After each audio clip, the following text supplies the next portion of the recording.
Bon dia, anem seient i anem reprenent la segona taula per cloure aquest acte de taula rodona emmarcat dins dels 80 anys de la professió d'administrador de finques col·legiats. Aquesta segona taula és la taula que porta per títol l'habitatge, associacions polítiques i que estarà composada per diputats i diputades que els agraïm la seva assistència al Parlament de Catalunya. Una prèvia primer a excusar el grup parlamentari de la CUP que finalment no ha pogut assistir a aquesta taula i passarem a cridar que puguin prendre lloc els diputats següents, que són el Roger Torrent, de Junts pel Sí, la Carmen de Rivera, de Ciutadans, la Rosa Maria Ibarra, del PSC, el senyor Lluís Rabell, de Catalunya Sí que es Pot, i el senyor Alberto Villagrasa, del Partit Popular. Tenen cadascú per iniciar l'ordre d'intervencions del grup parlamentari de major a menor, un temps de 8 a 10 minuts, i a l'acabar hi haurà preguntes. Com l'altra vegada, també seran mitjançant WhatsApp, tenen el telèfon apuntat a les seves pantalles per poder fer preguntes als integrants de taula rodona. Aquesta taula rodona estarà moderada pel senyor Esteve Martí, que també demano que pugi a l'escenari, que és president del Col·legi d'Administradors de Finques de Tarragona. Per tant, sense més dilació, comencem amb el senyor Martí, la taula rodona. Gràcies.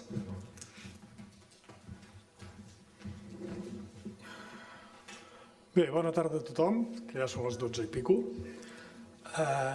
Bé, a mi em toca moderar la taula política, el que evidentment demanaré i pregaré als conferenciants que s'adaptin als 8-10 minuts que ens han concedit, perquè si no ens passarem de temps i d'allò.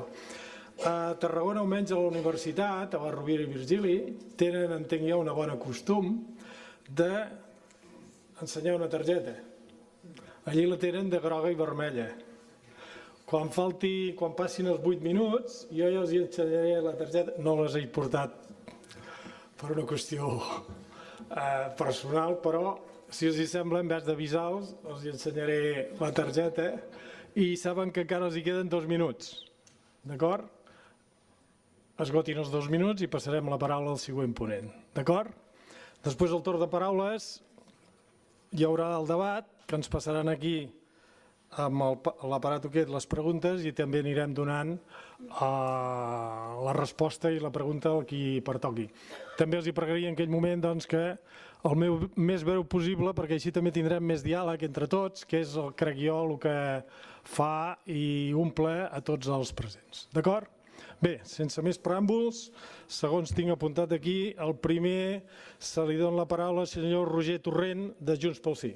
Gràcies. Bé, gràcies a vosaltres per convidar-nos. És un plaer ser avui aquí. Gràcies al col·legi, evidentment, per la invitació. Jo diria que parlo en nom meu, però segur que amb això s'hi apunten els meus companys parlamentaris. Està bé justament ser en un fòrum amb administradors de finques, perquè a vegades, quan parlem d'habitatge, ho enfoquem des d'una visió estrictament dels que han d'accedir a l'habitatge, de les famílies que volen accedir a l'habitatge o dels propietaris d'altra banda. I per tant tenir la visió dels administradors, aquells que esteu, deixeu-m'ho dir així, entremig, és molt interessant també per acabar de fer tot el ventall d'actituds, d'opcions, també d'objectius que hi ha a l'entorn del mercat de l'habitatge al nostre país. Bé, des d'un punt de vista del dret a l'habitatge, podríem dir que històricament s'ha plantejat els dubtes de si es garantien les lleis, el marc jurídic, les administracions, garantien prou l'accés a l'habitatge. Durant uns determinats anys, al principi de la democràcia, el problema fonamental era l'accés a l'habitatge. Com les noves generacions podien accedir a l'habitatge, sobretot en un marc en el que el preu de l'habitatge anava pujant, any rere any, exercici rere exercici, fins a arribar, podríem dir, unes quotes importants just abans de les Olimpiades de Barcelona i després en aquesta segona bombolla que tot just ara, diguéssim, estem sortint dels efectes que va provocar la seva explosió. I justament en aquest període post-bombolla immobiliària, des del 2007 fins ara, el gran problema ha sigut el manteniment. No tant l'accés, sinó el manteniment de l'habitatge per moltes famílies del país que veritablement han viscut i encara viuen situacions molt dramàtiques. I per fer front a això, que segurament coincidirem tots plegats amb que tant les administracions com el marc jurídic no hi ha fet prou, certament no s'ha garantit aquell dret que marca la Constitució espanyola d'accés a l'habitatge. Hi ha dos enfocaments, dos grans enfocaments tradicionals, diríem. Un, les polítiques de planejament urbanístic, és a dir, com creem estoc d'habitatge per al futur i alhora també com estem intervenint en el mercat com a administracions públiques. Vull dir, si nosaltres, evidentment, planifiquem d'una determinada manera un determinat creixement d'habitatges, no només estem fent una borsa d'habitatges pel futur, perquè hi puguin accedir, efectivament, moltes famílies als nostres municipis, de les nostres ciutats, sinó que indirectament també estem influint en el mercat de l'habitatge. Per tant, planejament, planificació urbanística, un enfocament essencial pel que fa a l'habitatge. Però l'altre, evidentment, i aquest ha pres més rellevància els últims anys, és l'enfoc social, les polítiques pal·liatives. Com fem que aquelles persones que avui estan en una situació dramàtica, que estan en una situació que se'ls fa fora de casa, se'ls desnona, es queden al carrer, doncs l'administració hi pugui actuar i pugui assegurar una alternativa. Segur que coneixeu perfectament les dades, però jo intento sempre posar-les de relleu perquè expliquen molt del que probablement jo diré avui o del que parlarem en aquesta taula. Encara avui a Catalunya es produeixen uns 40 desnonaments diaris. Per tant, una xifra molt elevada, una xifra molt important i que efectivament ens interpel·la molt directament, especialment els que estem asseguts en aquesta taula. Ens correspon, per tant, a les administracions actuar davant d'aquesta situació amb polítiques, com deia abans, pal·liatives, aquest enfoc més social de l'habitatge. Ho hem intentat fer els últims anys, des dels decrets de pobresa energètica que ja l'any 2008-2009 començaven, però sobretot el 10, 11 i 12 van fer els governs de la Generalitat, a la llei 24-2015, que després m'hi referiré, que probablement és, diguéssim, el buc insígnia, la gran llei que en aquest país ha intentat pal·liar els efectes de la crisi immobiliària, de la bombolla immobiliària. Tots i cadascun d'aquests intents, d'aquests exercicis legislatius, han estat tombats, com sabreu també, pel Tribunal Constitucional. De manera que els primers decrets que feia el govern en matèria de pobresa energètica es anaven tombant i s'ha tombat finalment també la llei 24-2015, que el que pretenia, a través d'una iniciativa legislativa popular i per tant d'una voluntat popular al carrer que arriba a les institucions, que arriba al Parlament, era garantir que ningú quedés al carrer. Aquest estiu passat, abans de l'estiu, el Constitucional tomba aquesta llei, es fa una cimera, el president de la Generalitat convoca una cimera de partits i entitats a l'entorn de l'habitatge que conclou, que acorda que cal fer una nova llei, una segona llei per intentar sortejar, podríem dir-ho així, els efectes d'aquesta suspensió. Aquesta nova llei ja ha estat aprovada pel govern, de fet no ha acabat d'entrar encara al Parlament de Catalunya perquè no hi ha hagut acord de si s'havia de tramitar per lectura única o no, és a dir, si s'havia de tramitar per urgència o hi ha d'haver un tràmit una mica més allargat i per tant també amb possibilitats d'esmenar el text, però en qualsevol cas està a punt també de portar-se al Parlament i en conseqüència de poder-se aprovar. Aquesta llei el que pretén és fer efectiu en l'àmbit dels desnonaments allò que el Tribunal Constitucional tombava. I fonamentalment es divideix, podríem dir-ho així, en 4 punts. Un, i aquest és un paper que segurament a vosaltres us toca fer moltes vegades, però que en aquest cas haurà de fer també l'administració, que és la mediació prèvia a qualsevol recurs judicial, és a dir, en el moment en què hi hagi impagament per causes sobrevingudes, hi ha la possibilitat, si així ho demana el deutor, d'anar a una comissió de sobreendeutament que efectivament media entre el propietari i la família amb risc de desnonament per buscar alternatives. Alternatives que, per exemple, pot incloure la dació en pagament o un pla a 3-5 anys de quita del deute. És a dir, un pla que pugui assumir la família i que eviti que siguin desnonats. Si no hi ha acord en aquesta mediació, que no és obligatòria, perquè no pot ser obligatòria, justament perquè és mediació, es recorre com fins ara a l'àmbit judicial. El que passa és que a l'àmbit judicial, i aquesta era una demanda que també ens feien els jutges, aquest pla de pagament, que tot i que no hi hagi hagut acord, s'ha establert en aquesta comissió, es pot passar al jutge i el jutge pot acabar sentenciant en la línia del que garanteix aquest pla social per la família. Aquest és un primer aspecte de la llei. Un segon aspecte de la llei és l'ús temporal d'habitatges buits.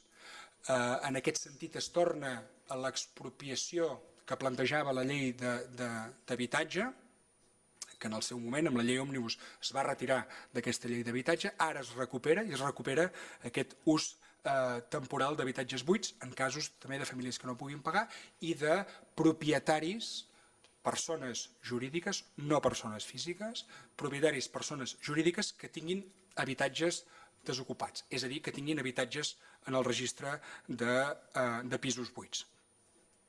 Per tant, s'incorpora de nou l'expropiació forçosa de l'ús de fruit dels habitatges per qüestió d'impagament, una expropiació que regularà, com regulen la majoria o la totalitat de les expropiacions, és a dir, passant per un jurat d'expropiació que determinarà un preu determinat de l'expropiació i l'administració podrà fer aquesta expropiació per després posar a disposició de la família a preus de lloguer social l'habitatge on han viscut fins llavors.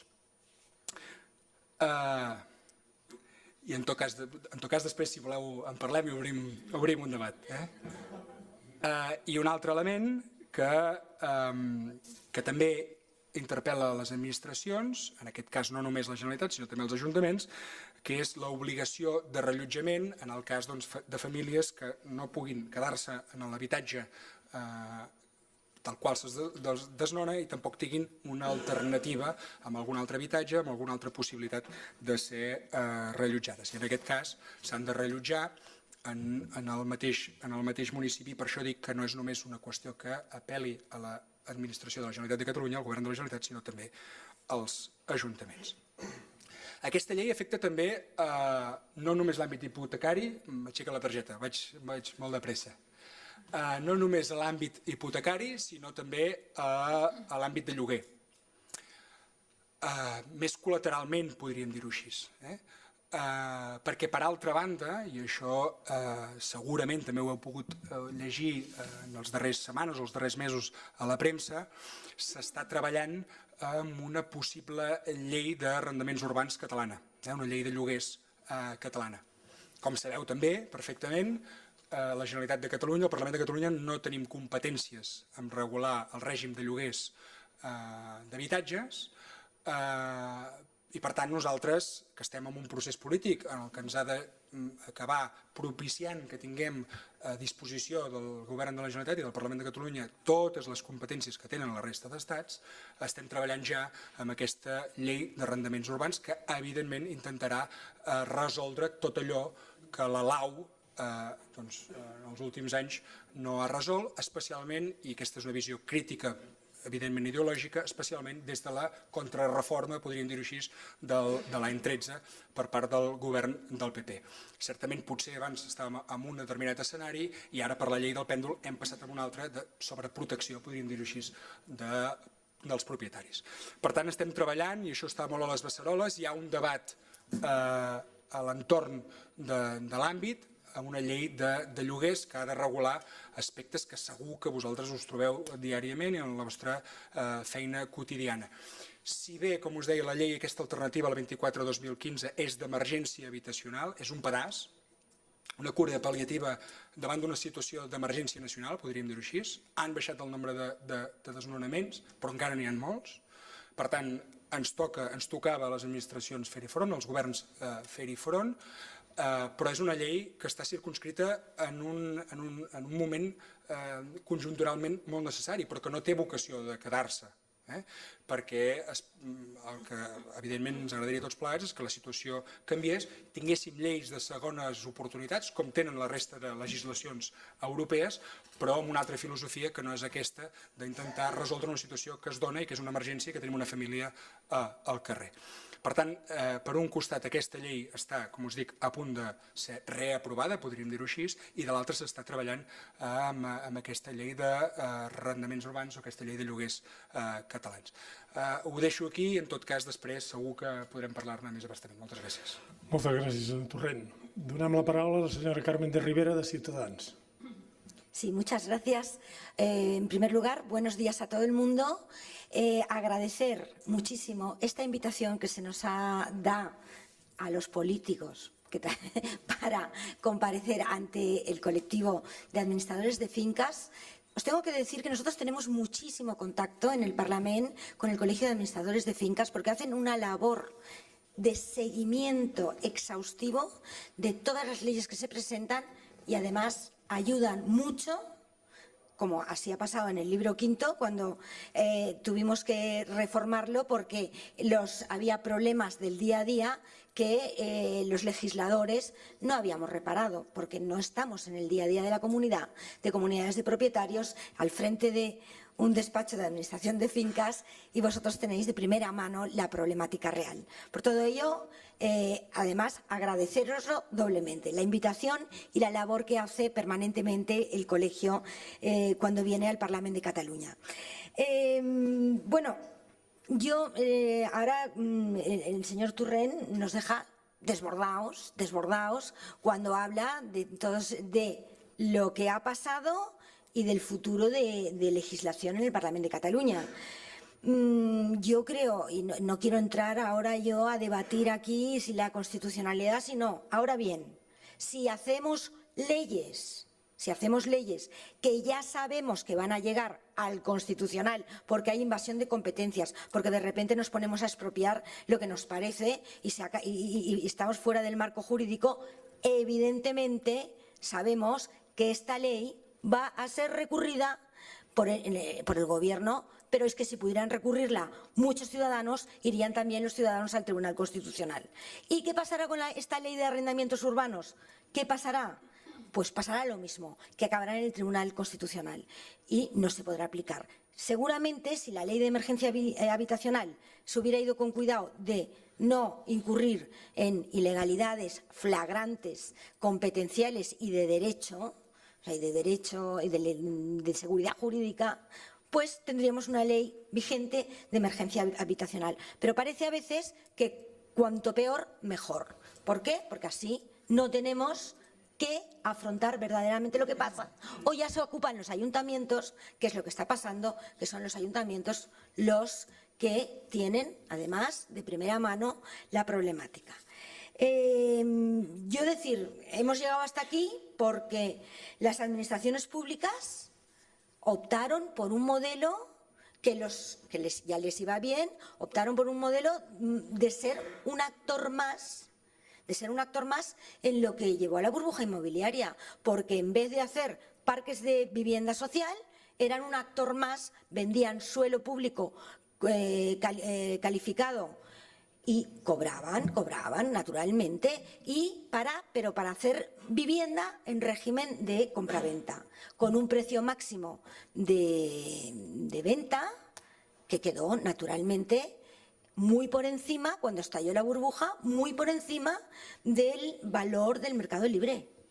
Entonces se han encontrado con gente que no puede pagar, nos hemos encontrado, porque es un problema de todos, no solo de las administraciones, de los ciudadanos, de vuestros clientes, tal. Yo creo que este problema, y en esto estoy de acuerdo con Roger, se ha de ir arreglando poco a poco. Sí que hay que tomar unas medidas pues directas y rápidas, pero claro, a ver si hacemos algo que no nos lo paralicen, y que yo creo que hay mucho margen para hacer, como por ejemplo, es que nunca se habla de los pequeños inversores, de aquellos señores que cuando no había planes de pensiones o ya no se podían incorporar a una previsión privada de la pensión, optaron por el tocho, las de ella, que esto no pierde valor. ¿Y qué hicieron? Pues que tienen su piso del que cobran una renta del alquiler que complementa esta pensión. ¿Y qué pasa? Pues que estos señores tienen miedo de alquilar. Primero porque no hay un tratamiento fiscal adecuado a estos pequeños ahorradores inversionistas, porque no les sale a cuenta por el régimen fiscal, por lo que pagan luego de impuestos, por esa renta que complementa la pensión, ponerlo en alquiler, porque tiene unos riesgos que tampoco tiene el apoyo de la administración, porque se te instalan unas personas sin pagar y a lo mejor te quedas sin renta durante muchísimos meses. Entonces, esto yo creo que sería muy oportuno establecer unas medidas para ayudar, no pensando en los grandes inversionistas, naturalmente, no pensando ni en los bancos que han recibido ayudas del Estado, que estos yo entiendo y me parece muy bien y creo que estamos todos de acuerdo en que aquellos bancos que han recibido dinero público para salir a flote, el parque de viviendas, todas aquellas viviendas que tienen, que se pongan a disposición de la Administración, porque al final la Administración los pondrá a disposición como vivienda social de los ciudadanos y así pasar. Bueno, yo creo que, no sé si ha agotado el tiempo o no, seguro, porque tal, pero yo prefiero dejarlo para el debate. Yo creo que tendremos un rico debate y prefiero dejarlo para el debate. Nada más, muchas gracias. Muchas gracias, señor Ibarra. A ver,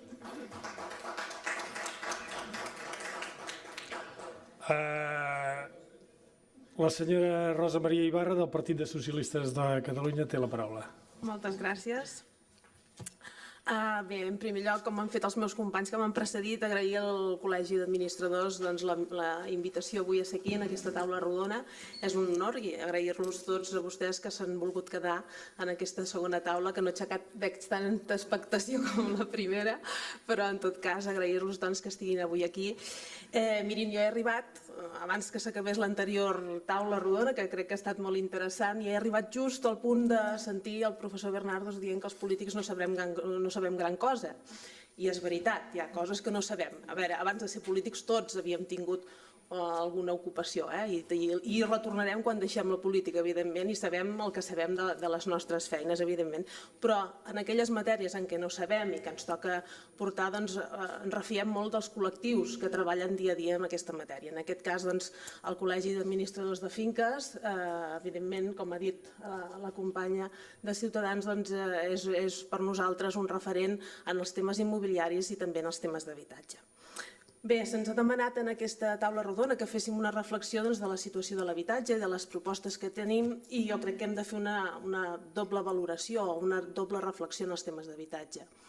Per un costat, la situació en què ens trobem actualment, i d'alguna manera s'ha referit el company Torrent en la situació en què estem ara, una situació d'emergència, ell ha dit d'emergència pràcticament nacional, que fa bastant de temps que dura i que realment no remet. Estem a 40 desnonaments per dia a Catalunya, estem en una situació de moltes persones que ja no només perden l'habitatge per no poder pagar les quotes hipotecàries, sinó també fins i tot per no poder pagar el lloguer. I per tant, davant d'això hi hem d'actuar. I jo crec que aquí sí que ens pertoca entomar una mica o entonar el mea culpa, és a dir, els polítics o les administracions moltes vegades anem a remolc i anem a reacció, som reactius als problemes que se'ns presenten i ara hem hagut de reaccionar amb una situació, diguem-ne, molt complicada. Davant d'aquesta situació les administracions realment pràcticament estan desbordades. La Generalitat de Catalunya està fent feina, és cert, però està pràcticament desbordada amb una situació molt complicada i que nosaltres jo crec que ens toca també apretar en el sentit de dir, escolti'm, hem de dedicar encara més recursos a aquelles persones que veuen un dret bàsic com és el de l'habitatge que no poden complir.